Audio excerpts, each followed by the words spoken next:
moving straight on to the next video of the Super Ghouls and Ghosts Let's Play Challenge Edition, which is a pretty stupid name, all things considered, but well, I'm not so good with names, and it's descriptive if nothing else. Here we are in the lava caves, without a shield, which is kind of rare for golden armor, mostly because it never actually gets hit. And yes, with gold armor, the first box is always a wizard, magician, whatever, for some reason. There are a couple of things in this level that happen like every time. That was pretty close. Every time you go near one of these lava pits, one of those little imps will appear. And the chests in this level are mostly triggered by doing risky things. Like this ladder here over lava, climb down it a bit and this appears. With a new replacement shield. Now, this weapon is really not the most useful because it finds it difficult to hit those little imps sometimes. Especially when you've got these jerks throwing fire at you from below.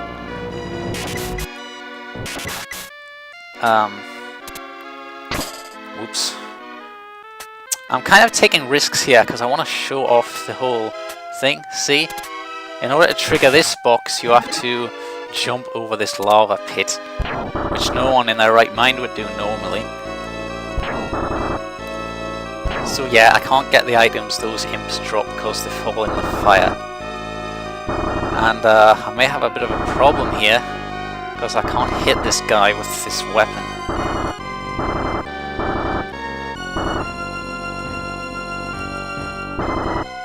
Oh boy, this is going to be good.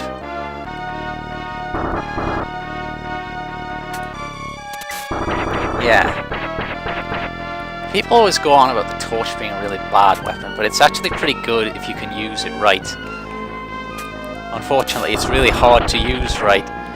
That whole flames along the ground thing does a whole lot of damage. I think there's another chest here, but I could be mistaken. I often am. Stop it with the flames already. You have to be careful with this one. There it is, see. You have to jump, you can't jump at it from like here, because if you do, your upward momentum will carry you right into the fire dropping thing. And that's not good, obviously. So, moving on. I don't know why this is taking so much time here. These flame-spitting things can also be annoying, unprofessional, because like those skull-dropping things in the first stage, the time in between is reduced a whole lot, and there's no chest here. That guy can be a real jerk if you're not expecting him. Just come down the ladder and BAM! A load of fire straight in your face. Or, well, more like your feet, really, but I don't want to jump over there with him fooling around.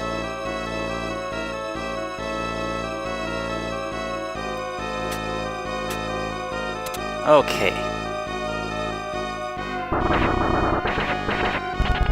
The other thing that guy likes to do is stand here, right under the ladder, so you can't climb down while he's throwing fire. Now comes a little platforming segment that people who've never played the game before really tend to fail at. You have to be really sure of your timing in order to get those jumps right.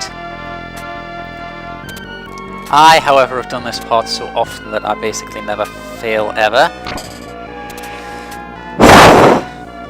Except when I forget that that second platform is there. And at a perfect place too, because guess who's coming up next? Oh yeah, it's the guy that everyone hates. Whoa, holy crap. Get out of my... Ah! Okay, if you're wondering what happened there, I suddenly noticed the time had 10 seconds left. I was trying to run past that guy to the checkpoint.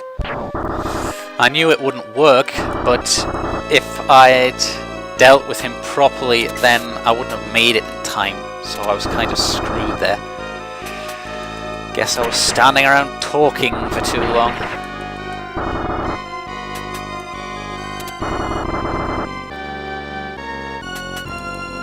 You stop hanging around. Let me kill you. Now, what the torch is good for is killing those little imp things as soon as they appear. But I've just lost it, so that's kind of irrelevant now. Now I can show off that whole progression thing that I was talking about way back. When you've got like a fresh start, I don't think there's a chest there. It's kind of dangerous because the ceiling's low. When you've got a fresh start from ordinary metal armor, the items will always appear in the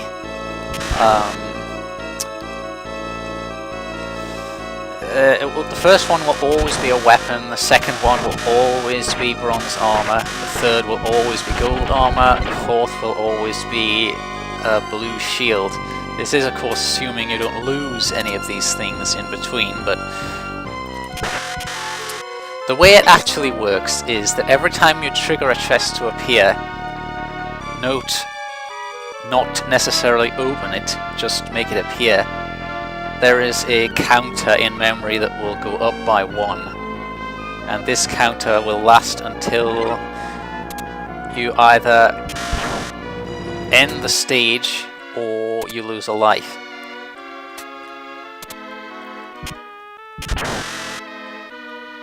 And that counter is what determines what's going to be in your next chest. Check out this guy blocking the way down.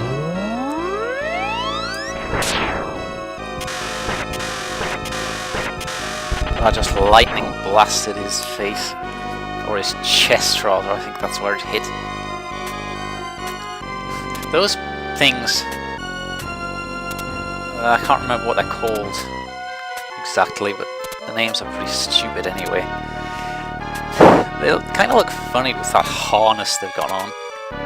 Makes them look like a bodybuilder or something. And yes, don't forget the second platform this time.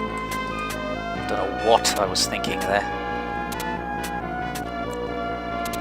Alright, now it's Red Armor again, and I've got a special surprise for him. Ha ha ha! Suck it, you stupid, super dodging jerk. People who haven't played this probably won't be watching this LP in the first place, but if you are, you'll probably see later how that guy is massive pain to deal with. He dodges everything. It's a total nightmare. The only reliable way to get rid of him is to use either a magic attack while he's before he starts moving, or the homing arrows. To a lesser extent, normal arrows can work pretty well. Now I've got the worst weapon in the game again. Well, the magic isn't too bad, but a lot of the time you aren't going to have that, so it's just... I can't kill these bats at all. Except if I do that, but you can't really do that in a pinch, because it takes so long, even with the blue shield to charge. It takes almost as long as it does this axe to move in front of you.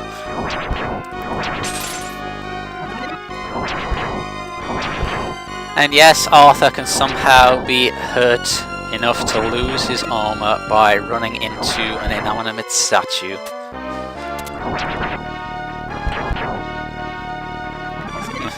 Two weapons right next to each other. Now this is more like what I'm talking about. See these friggin' bats?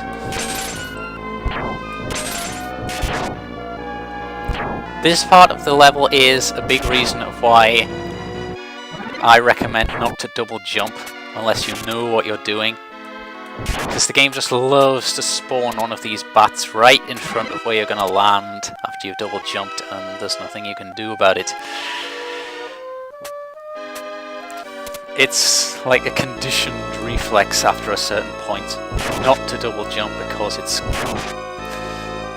pretty much guaranteed to end in failure.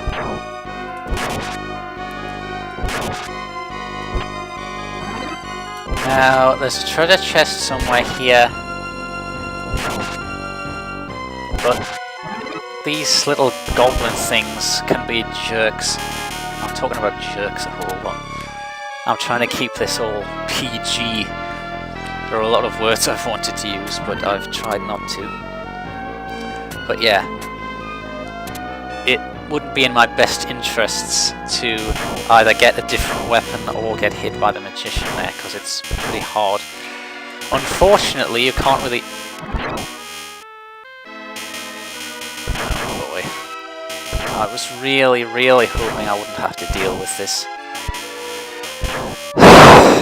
Because, yep, this is part of the challenge conditions, guys. When one of these bear traps appears, which is extremely rare, but they still appear, I have to get hit by it. Whoop-de-doo. And there's that friggin' axe, as if things weren't hard enough. Although these guys fall so often that with pots that I'm probably going to end up with like 3 different weapons by the time I get to the bottom. The hard part here is after a certain time you can't see these guys falling anymore.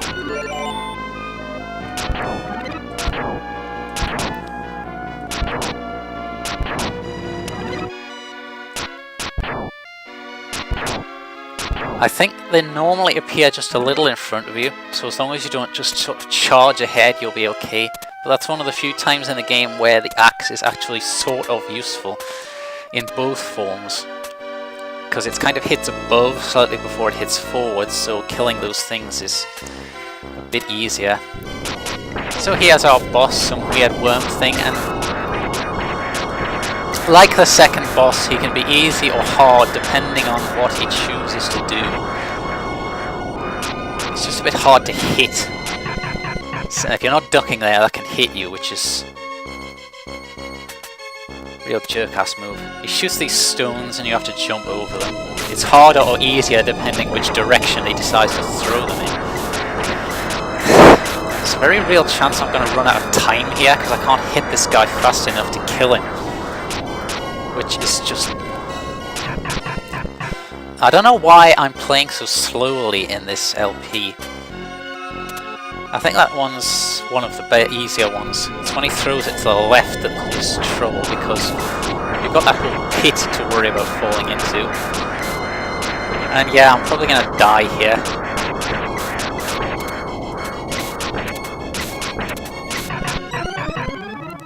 Yeah. So you can jump there without being hit, which I didn't know. Or I did know, but I'd forgotten. But there wasn't really anything I could do there, because I ran out of time. I hate it when that happens. Why am I running out of time all the time? I don't get it. I can't remember a single time when that's happened when I've been playing normally. I guess it's because I have to sort of take things more carefully, what with using the worst weapons. Another bat I can't hit, and come on! I pressed the jump button. When I press the jump button, you're supposed to friggin' jump.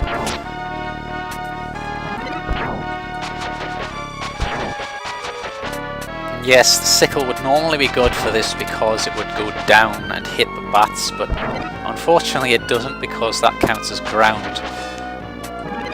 And as I said before, it follows the ground like that. See, it goes uphill, that's pretty cool. Except not really.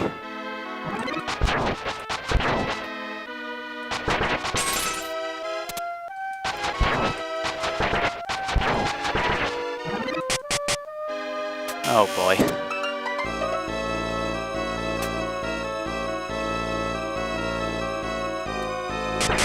The reason why I'm keeping that in is because it can actually look pretty interesting to be dodging things without being able to fight back for a while.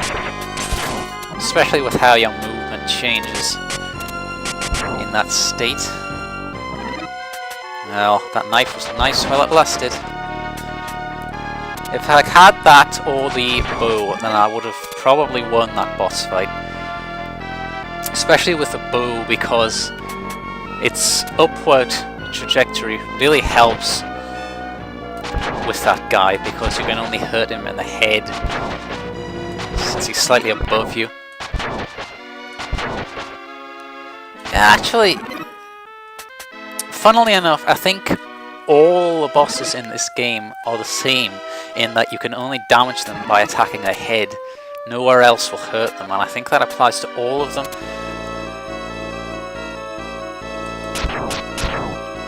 Yeah, I think it really does. Wait, I'm here already? I thought there were like 2 more treasure chests to find. And not even any armor. That's great. Oh well.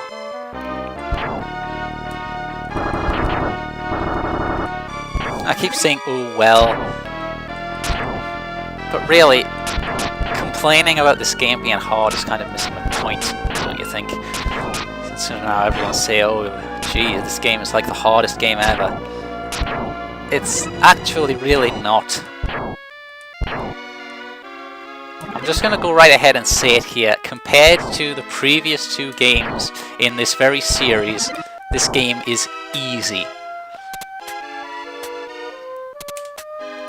I'm absolutely serious here. The original Ghosts and Goblins was a gigantic mess that's one of the most unfair games I've ever played. This game, most of it can be played skillfully, but in that game it's mostly about what the game wants to let you get away with. Oh boy, this isn't good. Yeah. I have to move back before dodging that one, otherwise you'll just go straight into the pit. And if you try and jump over the pit, you'll just end up falling straight into the stones instead.